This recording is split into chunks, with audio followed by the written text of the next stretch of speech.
한때는 몰랐습니다. 퇴직 후 만난 모임들이 단순히 좋은 사람들과 편하게 어울리는 자리라고 생각했죠. 하지만 이제는 압니다. 잘못된 만남이 내 인생에 깊은 상처를 남길 수 있다는 것을 말입니다. 여유롭고 자유로운 시간을 보내는 것이 평생의 꿈이었지만 그 시간을 의미 없는 만남에 낭비한다면 결국 후회만이 남을 뿐입니다. 종로의 한 오래된 찻집에서 만난 김도원 할아버님의 이야기를 통해 오늘의 주제를 시작해보려 합니다. 김도원 할아버님은 40년간 교직에 몸담아 오신 분으로 오랜 세월 학생들과 함께하며 삶의 지혜를 쌓아오셨지만 퇴직 후 그의 인생은 예상치 못한 방향으로 흘러갔습니다. 할아버님의 눈빛 속에는 깊은 후회와 아쉬움이 서려 있었습니다. 은퇴하고 처음 1년은 정말 꿈 같았어요. 매일 아침 일찍 출근해야 하는 바쁜 일상에서 벗어나 마음껏 시간을 쓸 수 있는 자유가 너무 행복했습니다. 친구들도 만나고 새롭게 시작한 모임에서 나름의 기쁨을 느끼기도 했죠. 하지만 지금은 그 모든 시간이 후회로 변했습니다. 결국 소중한 것을 잃게 만들었던 그 모임들, 그것이 제 인생을 거의 망가뜨릴 뻔했습니다. 퇴직 후 누구나 자유를 만끽하고 싶어 합니다. 수십 년간 일터에 묶여 있던 삶에서 벗어나 드디어 나만의 시간을 가질 수 있는 기회가 왔으니까요. 그러나 은퇴 후 잘못된 모임에 나가게 된다면 그 여유롭던 시간이 오히려 큰 불행으로 변할 수도 있습니다. 여러분이 참여하고 있는 모임이 진정으로 내 삶을 풍요롭게 만드는지, 혹시 오히려 내 인생을 위협하고 있는 것은 아닌지 돌아볼 필요가 있습니다. 한 대학교 노년학과 김성훈 교수는 은퇴 후의 모임에 대해 이렇게 경고합니다. 은퇴 후의 모임은 양날의 검과 같습니다. 잘 선택하면 삶의 질을 높여주지만 잘못 선택하면 남은 인생을 망칠 수 있습니다. 은퇴자는 자신의 삶을 지키기 위해 모임의 본질을 파악하고 신중하게 선택해야 합니다. 오늘은 할아버님의 경험과 전문가들의 연구를 바탕으로 은퇴 후 절대 참여해서는 안 될 5가지 위험한 모임을 소개해 드리겠습니다. 이 모임들 중 일부는 우리 모두가 쉽게 경험할 수 있는 유형의 모임입니다. 어쩌면 지금 여러분이 참여하고 계신 모임도 이 중 하나일지 모릅니다. 이 이야기를 통해 은퇴 후 현명한 선택을 하시길 바랍니다. 첫 번째 모임은 투자 권유가 오가는 모임입니다. 그땐 정말 몰랐습니다. 40년 지기 친구가 나를 이렇게 배신할 거라는 걸. 종로의 한 찻집에서 만난 67세 박영수님은 떨리는 목소리로 이야기를 꺼내셨습니다. 대기업에서 30년간 근무한 후 퇴직금을 모은 그는 퇴직 후 친구들과의 만남에서 인생의 큰 전환점을 맞게 되었습니다. 오랜 세월을 함께 해온 친구들이었기에 그들의 말을 믿었고 함께 성공할 수 있다는 생각에 아무 의심 없이 발을 들였습니다. 그 모임은 단순히 차를 마시며 옛 추억을 나누는 자리로 시작되었습니다. 하지만 모임이 계속되면서 친구들은 점점 투자를 권유하기 시작했습니다. 처음에는 그냥 가벼운 이야기였어요. 요즘 이런 게 돈이 된다더라, 이걸로 다들 돈 벌고 있다더라 하는 이야기에 별다른 생각이 없었습니다. 그런데 세 번째 모임쯤 되니까 친구들이 적극적으로 저를 설득하기 시작했어요. 영수야, 이건 정말 기회야. 놓치면 평생 후회할 거야 라는 말에 점점 마음이 흔들리기 시작했습니다. 투자 유혹에 이끌려 작은 돈으로 시작한 박영수님의 투자는 시간이 지날수록 그 규모가 커졌습니다. 첫 투자는 성공적이었고 수익이 났습니다. 그는 자신감을 갖게 되었고 점점 더 많은 돈을 투자하게 되었습니다. 하지만 얼마 지나지 않아 상황은 완전히 달라졌습니다. 처음에는 수익을 보던 투자 자금이 순식간에 사라졌고 결국 그는 퇴직금을 전부 잃고 말았습니다. 친구의 말을 믿고 전 재산을 걸었는데 그 모든 것이 거짓말이었어요. 모든 걸 잃고 나서야 제가 속았다는 사실을 깨달았습니다. 금융감독원 통계에 따르면 지난해 은퇴자 대상 투자 사기 피해액은 3천억 원을 넘었고 이 중 80% 이상이 신뢰하는 지인을 통해 발생했습니다. 은퇴 후에는 재산을 지키는 것이 최우선입니다. 지나친 투자 권유가 있는 모임은 피하는 것이 좋습니다. 박영수님은 결국 투자 실패로 인해 깊은 우울증에 빠졌고 친구들과의 관계도 완전히 끊어지게 되었습니다. 은퇴 후 자신만의 여유 자금을 지키는 것은 중요한데 이런 투자 유혹이 넘쳐나는 모임에서는 감정적으로 흔들릴 수 있습니다. 그 모임에서 진정한 가치나 유대감이 있는지 잘 따져보는 것이 필요합니다. 두 번째 모임은 술이 중심이 되는 모임입니다. 의사 선생님이 말씀하시더군요. 이대로 가시면 6개월을 넘기기 힘들 겁니다. 그제서야 정신이 번쩍 들었어요.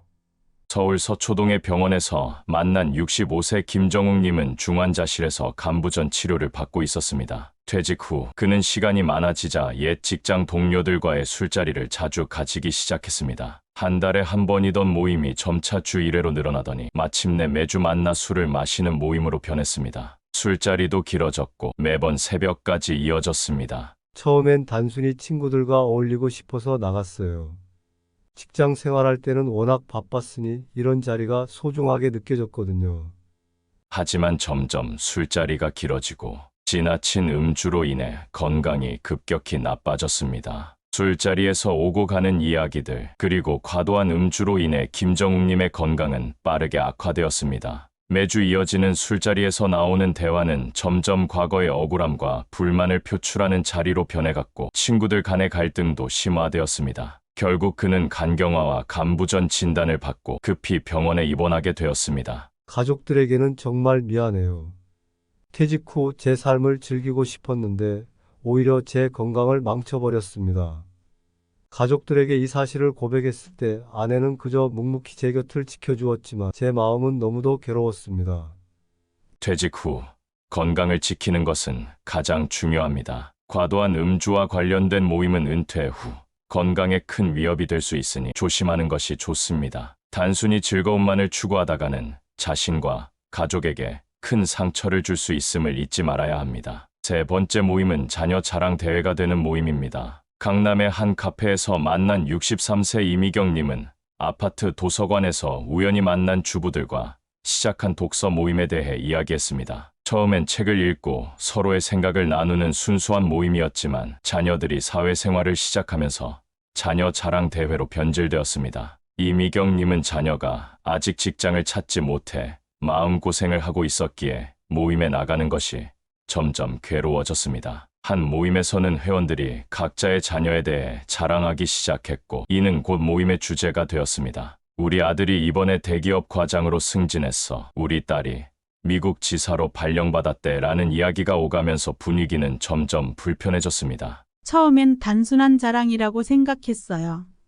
그런데 시간이 지나면서 그 자랑이 비교의 대상으로 변해갔고 저도 모르게 위축되기 시작했습니다. 결국 모임에 나가는 게 두렵게 느껴지기 시작했죠. 그러던 어느 날 모임에서 한 회원이 아들의 해외 연수 소식을 자랑하던 중 옆에 앉아있던 순영 언니가 갑자기 울음을 터뜨렸어요. 자녀의 사업 실패로 오랫동안 힘들어하던 순영 언니는 늘 밝은 얼굴을 유지했지만 그날만큼은 감정을 억누르지 못하고 울음을 터뜨리고 만 것입니다.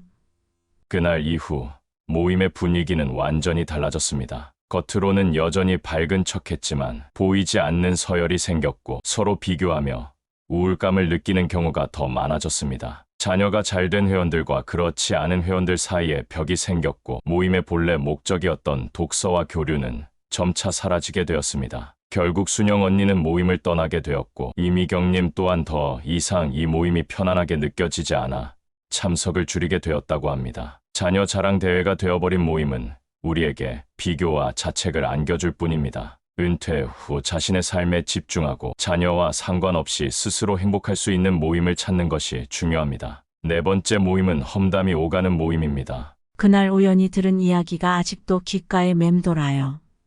내가 그토록 믿었던 사람들이 내가 없는 자리에서 내 아들 이야기를 그렇게 험담할 줄은 꿈에도 몰랐습니다. 분당의 한 공원 벤치에서 만난 70세 정영숙님은 15년간 나눠온 우정이 한순간에 무너진 사연을 들려주셨습니다. 그녀는 아파트 분여회에서 시작된 모임을 15년 동안이나 이어오며 함께 추억을 쌓아왔습니다.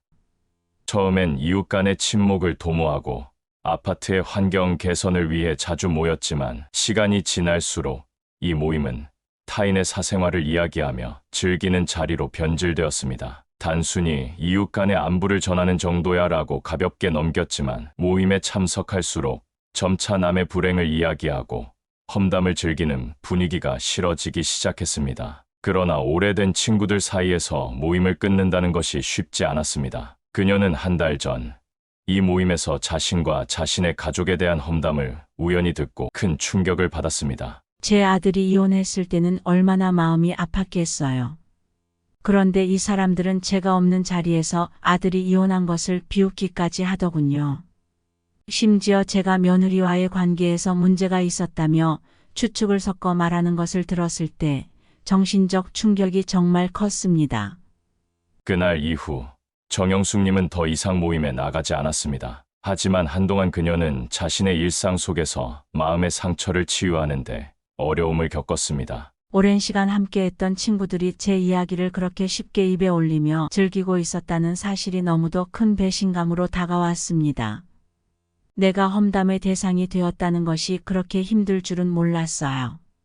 남을 헐뜯고 험담하는 대화가 오가는 모임은 우리의 정신 건강에 큰 부담을 주며 특히 마음의 상처를 치유하는데 오랜 시간이 걸리게 만듭니다. 특히 은퇴 후 소중한 시간을 그런 부정적인 에너지가 가득한 자리에 낭비하는 것은 무의미할 뿐만 아니라 스스로에게도 해가 될 수 있습니다. 자신의 삶을 지키기 위해서는 긍정적이고 건강한 대화가 오가는 모임을 선택하는 것이 무엇보다 중요합니다. 5번째 모임은 과도한 경제적 부담이 있는 모임입니다. 통장을 볼 때마다 가슴이 답답해요. 매달 나오는 연금의 대부분이 모임비로 나가고 있으니 이제는 생활비를 줄여야 할 지경이에요. 서울 근교의 한 아파트 단지에서 만난 72세 박상철님은 평생 교사로 일하다 퇴직한 분이었으며 은퇴 후에도 옛 교사 동료들과의 모임을 꾸준히 이어왔습니다. 처음에는 단순히 한 달에 한 번씩 만나 옛날 이야기를 나누는 작은 모임이었고 회비도 월 10만 원으로 부담 없는 수준이었습니다. 하지만 시간이 흐르면서 모임의 분위기가 조금씩 변하기 시작했습니다. 처음 1년은 정말 즐거웠어요. 매달 만나서 옛날 이야기하고 서로의 근황을 나누면서 즐거운 시간을 보냈죠. 그런데 점점 모임이 커지고 회원 중 몇 명이 여행이나 특별한 행사를 제안하기 시작했습니다. 그때부터 회비가 조금씩 오르기 시작했어요. 모임의 첫 번째 변화는 단순한 당일 여행이었습니다. 많은 회원들이 긍정적으로 받아들였고 박상철님도 부담 없이 동참했지만 여행이 성공적으로 마무리된 후 다음 모임에서는 1박 2일 여행을 제안하게 되었습니다. 여기서부터 경제적 부담은 시작되었습니다. 한 달에 한 번씩 모이는 데다가 경조사비까지 추가되고 여행 경비도 부담되기 시작했어요. 월 10만 원이던 회비가 30만 원으로 오르고 여기저기서 자꾸 돈이 필요해졌죠. 문제는 여기에 그치지 않았습니다. 모임의 회장이 20주년 기념으로 유럽 여행을 제안하면서 경제적 부담이 더 커졌습니다. 1인당 500만 원의 비용이 필요한 유럽 여행에 그는 깊은 고민에 빠졌습니다. 그동안 정든 동료들과 함께했던 시간이 아까워서 쉽게 거절할 수가 없었어요. 그래서 결국 유럽 여행을 가겠다고 했지만 그 돈을 마련하기 위해 적금을 깨야 했습니다. 아내에게는 차마 말할 수 없었죠. 그렇게 큰 돈을 지출하고 난 이후 박상철님은 그 모임에 대해 깊은 회의를 느꼈습니다. 모임의 본질이 사라진 채 경제적 부담만 커져가는 모임에 참여하면서 은퇴 후 평화로운 삶을 즐기지 못하게 된 것입니다. 그 모임에 나가기 위해 생활비를 아껴야 한다는 사실이 참으로 씁쓸했습니다. 젊을 때는 일 때문에 스트레스를 받았지만 은퇴 후에는 친구들과의 관계 때문에 스트레스를 받게 되더군요. 이제 박상철님은 모임에 대한 생각이 바뀌었습니다. 돈을 쓰는 모임에서 벗어나 단순하고 소박하게 함께 시간을 보내는 모임을 찾고 싶다고 합니다. 과도한 경제적 부담을 주는 모임은 은퇴 후 편안한 생활을 방해할 뿐 아니라 심리적 부담까지 안겨줍니다. 우리에게는 남은 시간을 의미 있게 사용할 수 있는 소중한 기회가 주어졌습니다. 그 시간을 과도한 비용이 드는 모임에서 낭비하는 것은 불필요한 선택일 수 있습니다. 처음 이야기를 시작할 때 만났던 김도원 할아버님을 다시 찾아갔습니다. 이번에는 그의 집 앞 공원 벤치에서 만나 이야기를 나누게 되었습니다. 노란 은행잎이 떨어지는 늦가을의 오후 할아버님은 조용히 달아해진 가죽 수첩을 꺼내셨습니다. 그 수첩은 15년간의 모임 기록으로 가득 차 있었습니다. 이 수첩을 보세요. 제가 다녔던 모임들, 그리고 매 모임에서 느꼈던 감정들이 모두 적혀 있어요. 처음 몇 장은 행복한 추억으로 가득했지만 시간이 지날수록 후회와 안타까움으로 가득 찼습니다. 여기 보세요. 매일 즐겁다, 기쁘다라고 적었던 날은 몇 장 안 돼요. 나머지는 대부분 후회와 실망뿐입니다. 할아버님은 손가락으로 수첩의 한 페이지를 짚으며 이렇게 말씀하셨습니다. 나이 들수록 정말 중요한 건 양이 아니라 질이라는 걸 깨달았습니다. 진정한 친구 한 명이 수백 명의 지인보다 소중하다는 것을 알게 되었죠. 젊었을 땐 몰랐습니다. 그저 많은 사람을 만나는 것이 즐거운 줄만 알았죠. 하지만 결국 내 삶에 진정한 의미를 더해줄 사람은 몇 명 안 된다는 걸 깨닫게 되었습니다. 그는 앞으로도 모임에 나가기 전에 항상 3가지 질문을 자문할 것이라고 했습니다. 이 모임이 나를 행복하게 하는가? 이 모임이 나의 품격을 지켜주는가? 이 모임이 나의 노후를 지켜주는가? 이 질문들에 예라고 답할 수 없는 모임이라면 과감히 정리할 생각이라고 합니다. 우리에게 남은 시간은 소중합니다. 하루하루를 어떻게 보내느냐에 따라 우리의 삶이 달라질 것입니다.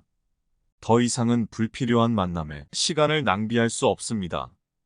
여러분도 이 이야기를 통해 자신이 참여하고 있는 모임이 진정으로 자신의 삶에 긍정적인 영향을 주고 있는지 돌아보시기 바랍니다. 시간이 갈수록 함께할 수 있는 사람은 더욱 소중해지며 결국 우리의 인생은 나 자신을 위한 것입니다. 부디 현명한 선택을 통해 노후의 시간을 아름답고 행복하게 만들어 가시길 바랍니다. 이 영상이 여러분에게 도움이 되셨다면 구독과 좋아요, 그리고 알림 설정을 부탁드립니다. 다음 영상에서는 더욱 알차고 도움이 되는 내용으로 다시 찾아뵙겠습니다. 여러분의 행복한 노후를 진심으로 응원합니다. 감사합니다.